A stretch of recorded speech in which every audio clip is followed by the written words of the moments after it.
அன்புள்ள நண்பர்களுக்கு வணக்கம். நான் உங்கள் சோழ நாட்டான். தென்னை மரத்தில் எப்படி காய் பிடிச்சிருக்கு பாருங்கள். இந்த மரத்தை நீங்கள் நல்லா கவனிங்க. ஏற்கனவே தென்காசியில் இருக்க மக்கள் கேட்டாங்க, சார் தென்னை மரம் எப்படி இருக்கணும் அப்படின்னு சொல்லிட்டு.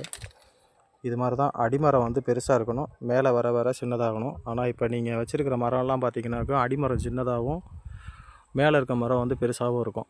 இந்த மாதிரி பண்ணைக்குட்டை, இந்த மாதிரி நீர்நிலைகள் பக்கத்தில் தான் நம்ம தென்னை மரம் வைக்கணும்.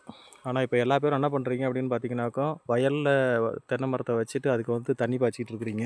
ஸோ இது ஒரு தவறான கான்செப்ட் தான். ஏன்னா தென்னை மரம் பார்த்தீங்கன்னாக்கும் முழுக்க தண்ணி எடுத்து வளரக்கூடிய ஒரு மரம்.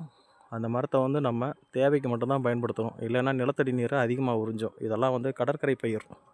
இந்த மாதிரி பண்ணை குட்டையில் இருக்கக்கூடிய இந்த பக்கத்தில் இருக்கிறதுனால இந்த மரம் பாருங்கள் எவ்வளோ ஒரு நல்ல காயும் நல்ல தரமான காயாக இருக்குது. காய் லைட்டாக சொறி பிடிச்சிருந்தாலும் அந்த இது இருக்குது பாருங்கள், காய் தரமான காயாக திரண்டு வருது. இந்த மாதிரி தான் வைக்கணும். ஆனால் யாருமே அங்கே இருக்கிற மரம் எல்லா மரத்தையும் பாருங்கள். தென்னை மரம்ன்றது இப்படி தான் இருக்கணும்.